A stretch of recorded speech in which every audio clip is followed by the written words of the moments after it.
नमस्कार मित्रांनो, मी विजयलक्ष्मी बनसोडे. माझ्या यूट्यूब चॅनलमध्ये तुमचं स्वागत आहे. तर इथे मी शाबू भिजत घातला होता. एक लिटर थोडा शाबू भिजत घालून ठेवला. तर मी शेंगदाणे आणि हिरवी मिरचीचं बारीक कूट करून घेतलं आणि ते साबुदाण्यामध्ये टाकून घेतलं आणि 2 बटाटे उकडून घेतले आणि हाताने असं स्मॅश करून टाकलं. परत त्यामध्ये आपलं उपवासाचं मीठ असतं ना, ते टाकून घेतलं आणि हातानं सगळं एकत्र करून घेतलं आणि मग परत कढई ठेवली गरम करायला. त्यामध्ये तेल टाकलं.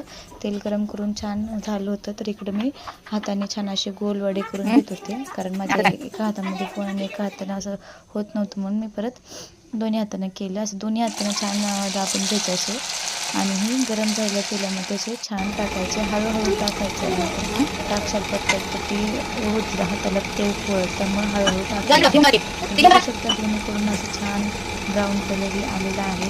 तर व्हिडिओ आवडला असेल तर प्लीज लाईक करा, शेअर करा, कमेंट करा.